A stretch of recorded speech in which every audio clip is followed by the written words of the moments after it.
Firaministan Nijar Ali Lamin Mohammed Zain ya gudanar da sanarwa ga manema labarai a yau inda ya gudanar da wasu abubuwa da gwamnatin CNSP a ƙarƙashin jagorancin Janar Abdurrahman Chiani take hange da kuma hasashe da lissafin yadda za a tafiyar da wasu manyan al'amura. Ku saurari cikakken bayanin nashi a harshen Turanci kafin daga bisani za mu fassara muku labarin kuma mu kawo muku shi a cikin tashar mata Zandar TV Bentcat. A sha kallo lafiya. Mai sanya saurari cikakken bayani da harshen Hausa sai dana subscribe da alamar ƙararrawar sanarwa domin da zarar mun fassara labarin mun ɗora muku a sanar da ku a wannan tasha tamu. Mun gode. Kaɗan daga cikin abubuwan da aka cimma su ne wasu abubuwa guda huɗu wanda gwamnatin ta sanya gaba a halin yanzu, wanda shi Firaministan ya yi bayani dalla-dalla a kansu. Na tabbata 'yan ƙasa za ku ji daɗin wannan bayani lokacin da kuka saurari cikakken bayani a fassare. Yanzu dai ku saurare shi da yaren Turanci, wato da yaren Faransanci kafin daga bisani mu fassara muku zuwa harshen Hausa. A sha kallo lafiya. Au lendemain de la signature historique du traité constitutif de cette confédération, ici même à Niamey, et nous sommes, comme vous le savez aussi, à quelques jours de 12 mois depuis l'avènement du CNSP au pouvoir. Donc, il était important que nous rappelions au vaillant peuple souverain du Niger, en attendant le bilan, la vision du chef de l'État, le général Chiani. Cette vision qui s'exerce depuis pratiquement le 26 juillet de l'année dernière. Il vous souviendra que le 28 juillet de la même année, c'est-à-dire 2023, lorsque le chef de l'État, le général Chiani, livrait son message à la nation, annonçant la création du Conseil national pour la sauvegarde de la patrie, nombre d'analystes se sont interrogés sur le contenu du concept de sauvegarde de la patrie, en rapport bien entendu avec celui de la reconquête de la souveraineté et de l'indépendance véritable de notre pays. C'est tout à fait légitime. Cette vision patriotique qui sous-tend jusqu'ici et guide les actions du CNSP et du gouvernement se décline à travers 4 axes majeurs. Le premier, c'est le renforcement de la sécurité et de la cohésion sociale. Vous avez été témoin de tous les efforts mobilisés, toutes les énergies mobilisées pour faire face aux défis imposés à notre peuple, mais également ceux avec lesquels on est dans un espace commun aujourd'hui, c'est-à-dire le Burkina et le Mali. Ce axe premier s'appuie essentiellement sur la mobilisation des efforts pour faire face à cette menace, la menace de terrorisme. Toujours un deuxième compartiment sur ce axe, c'est la cohésion sociale. Il y a eu des exemples que vous avez vus. Le discours qui a été tenu a consisté à rassembler les Nigériens autour d'un idéal commun, celui d'appartenance à un même pays et le réveil du bâtisseur de nation qui dort en chacun d'entre nous. Le deuxième axe de cette vision, c'est la promotion de la bonne gouvernance. Depuis le début, le chef de l'État, les membres du CNSP et l'ensemble des membres du gouvernement travaillent dans le respect de cette éthique qui est essentielle lorsque on gère les affaires publiques. La bonne gouvernance voudrait que nous insistions sur l'emploi des ressources publiques en bon père de famille et en rassurant les populations sur lesquelles la collecte, la contribution à l'impôt s'opère. Deuxième axe. Le troisième, c'est le développement des bases de production pour la souveraineté économique. Bien entendu, si on règle la question de la sécurité, si on règle la question de la meilleure gestion, évidemment, on va passer à l'étape de ce qui doit constituer la base productive. Et on sait aujourd'hui que notre pays dont l'économie repose essentiellement sur deux mamelles, l'élevage et l'agriculture, appelle à se concentrer et à faire beaucoup plus d'actions dans ce domaine-là. Et depuis le début, le chef de l'État veille à ce que des travaux se fassent pour permettre à nos populations d'avoir des espaces de production. Vous avez été témoin de ce qui a commencé à être fait par l'ONAHA, par exemple, et des discussions que nous avons avec l'ensemble de nos partenaires pour rediriger les investissements dans les domaines de production. Troisième axe alors. Le quatrième, c'est accélérer les réformes sociales. Les instructions sont données depuis des mois pour qu'on travaille à revoir d'abord le fonctionnement de notre administration, de mettre un accent particulier sur des questions de formation et aussi de travailler à regarder les programmes, y compris les programmes scolaires. Voilà les 4 axes qui sous-tendent cette vision du chef de l'État. Mesdames et messieurs, aujourd'hui, de manière claire et précise, tous nos compatriotes s'accordent sur le fondement de l'avènement du 26 juillet de l'année dernière. Et je pense que c'est dans tous les espaces. On parle de Zanchan Kassani, Labou Sanino. La résistance contre la volonté clairement affichée d'un pays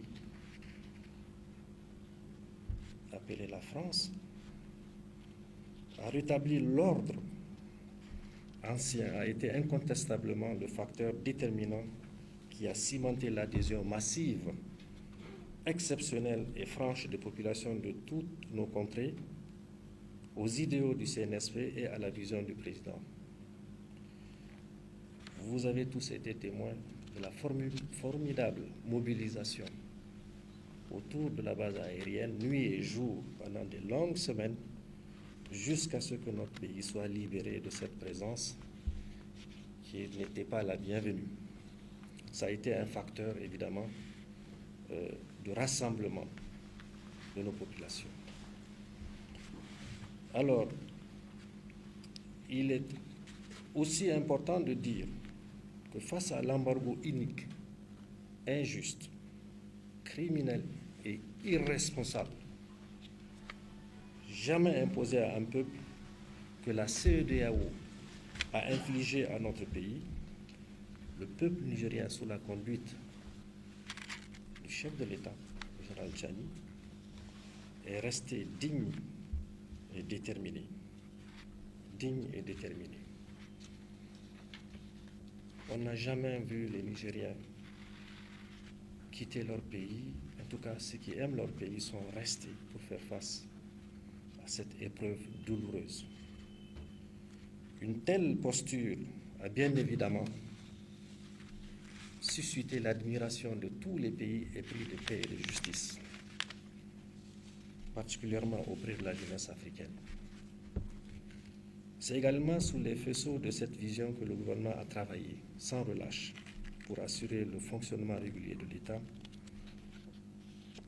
pendant ces longs mois durant lesquels, il faut le dire, aucun concours extérieur n'a été enregistré, hormis bien sûr ce qu'on a sollicité de nos partenaires chinois, et ça également pour être destiné à apurer les arriérés, en tout cas essentiellement pour pouvoir reprendre la coopération.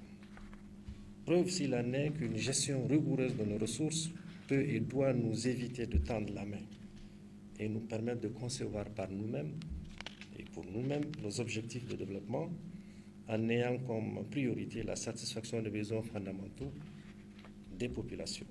Mesdames et messieurs, la satisfaction des besoins vitaux des populations est en effet le pivot de cette vision du général Tchani. Comme vous le savez tous, rien ne peut se construire sans sécurité. C'est pourquoi la sécurité des populations et la protection des biens occupent la première place de cette vision-là. Cette conviction forte, seule, a justifié, il faut se le rappeler, le déplacement du président dans les deux autres pays de l'Alliance, qui sont le Burkina et le Mali. Il fallait rendre cette visite qui avait un sens particulier.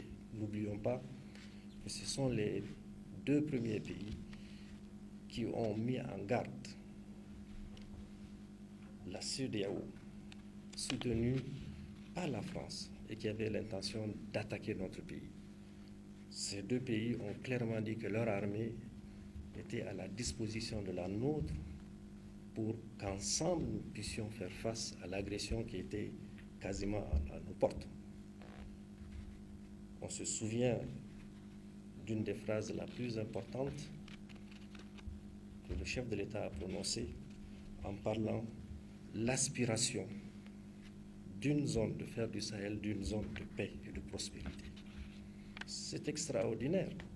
Voilà des pays qui sont soumis à des sanctions iniques, à des épreuves, à du terrorisme, mais qui parlent de paix et qui insistent sur la nécessaire mobilisation des énergies pour aller vers une prospérité partagée. C'est important de le dire. Ça veut dire que nos pays, particulièrement le Niger n'a jamais agressé personne.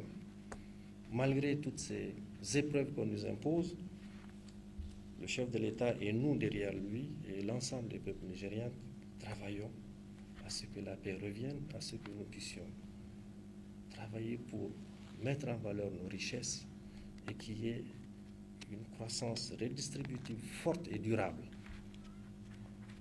De cette détermination d'éradiquer le terrorisme nourri et entretenu par les puissances extérieures, par l'Afrique, est née l'Alliance, on en a parlé tout à l'heure, qui, comme annoncé plus haut, a évolué jusqu'à la création de cette confédération, qui va prendre en compte la question du progrès économique au sein de l'espace, conformément au traité qui a été signé le 6 juillet 2024, ici même. Mais la garantie de la sécurité pour tous, on sait que c'est l'union des cœurs et des esprits de nos peuples. En effet, si le soutien ferme et déterminé de nos populations, les populations nigériennes aux idéaux du chef de l'État a forcé l'admiration, c'est parce que ce soutien ferme a reflété la cohésion, la solidarité, la fraternité qui fondent les valeurs de notre société. Tout le monde le sait. Le Niger est un pays ouvert, un pays qui travaille sur le crédit à apporter à nos valeurs sociétales, à tout ce qui concourt à rapprocher les populations, à travailler sur le renforcement de la solidarité. Le renforcement de ces valeurs issues de profondeur de notre civilisation fait partie de la vision du président pour le Niger. Pour y arriver, tous les Nigériens doivent se sentir égaux, en droit et en devoir. C'est le lieu ici de dire qu'il y a deux éléments essentiels qui sont poursuivis. Le premier, c'est la justice sociale. Le chef de l'État a donné les instructions nécessaires pour que nous puissions améliorer notre outil de justice. Il est important qu'on intègre cela et il y a une volonté manifeste de travailler à améliorer le comportement de la justice à l'égard du citoyen. Et cela, nous y tenons et nous ferons tout pour que cela produise des résultats dans un délai le meilleur.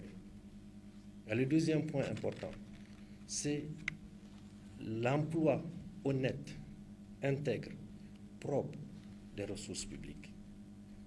Les citoyens attendent cela.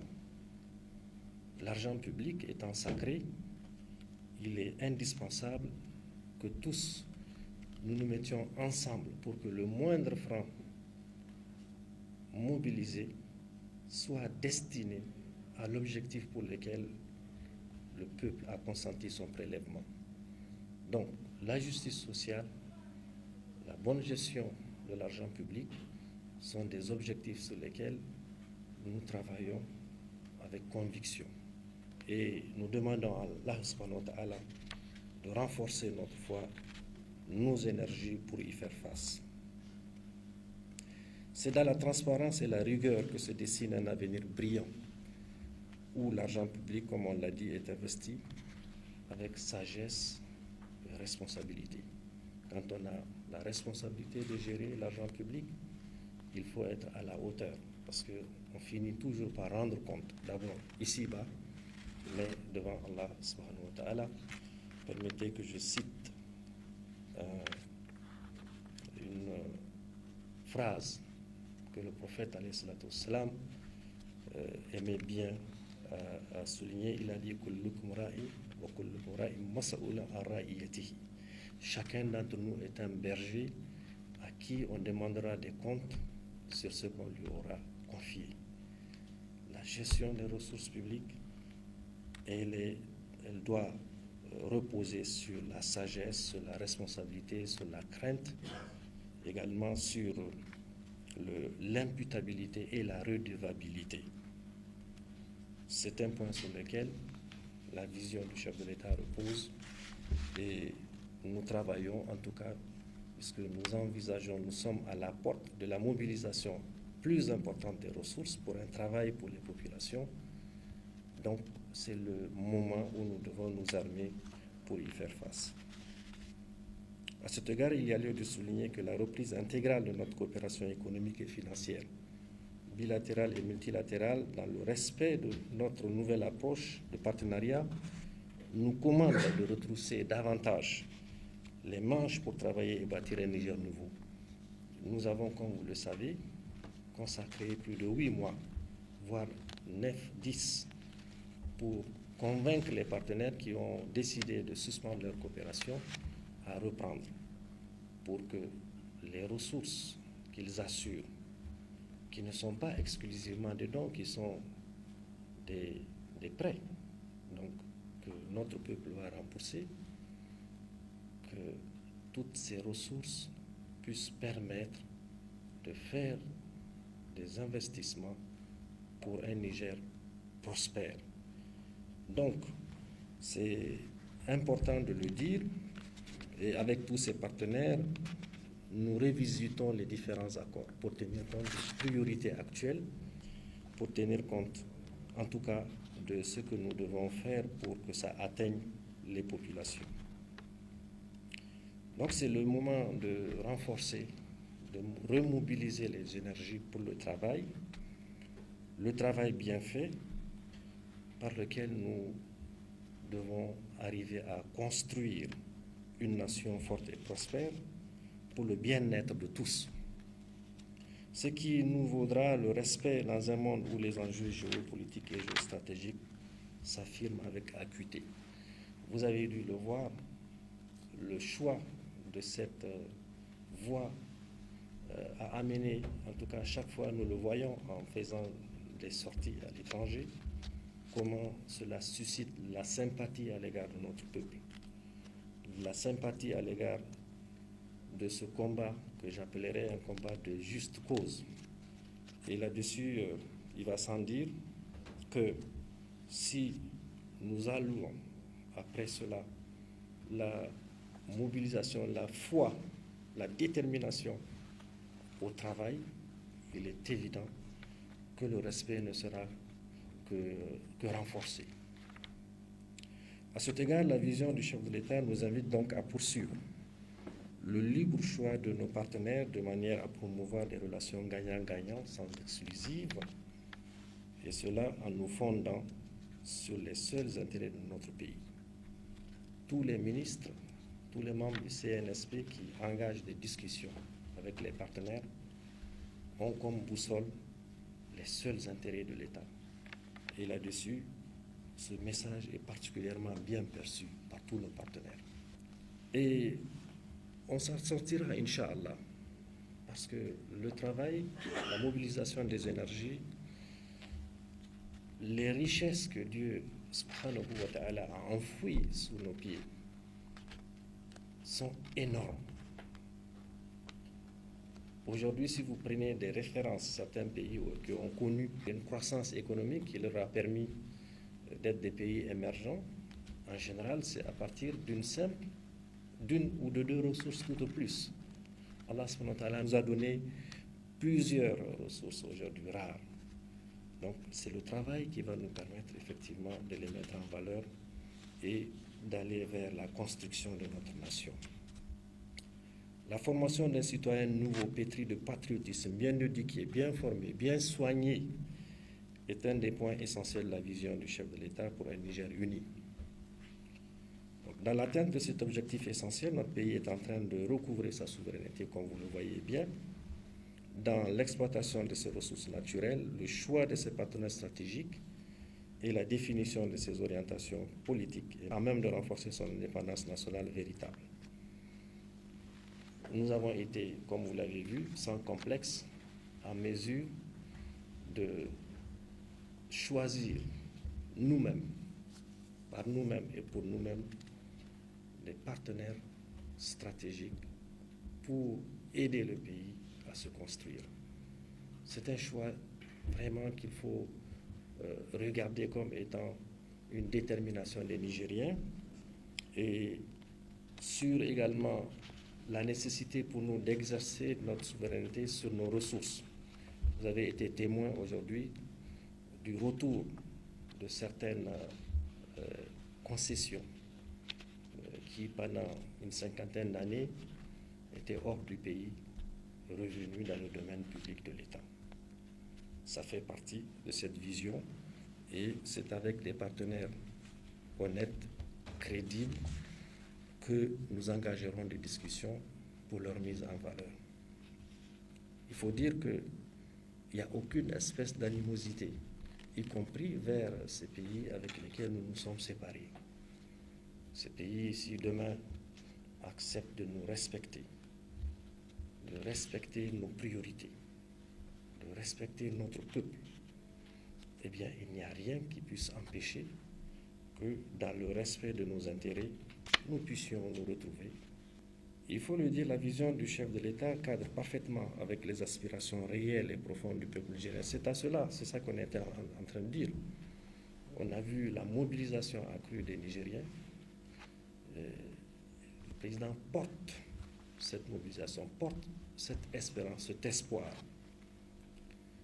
Permettez-moi, en ma qualité de Premier ministre, de témoigner de la clarté de cette vision que nous participons à mettre en œuvre depuis bientôt 12 mois.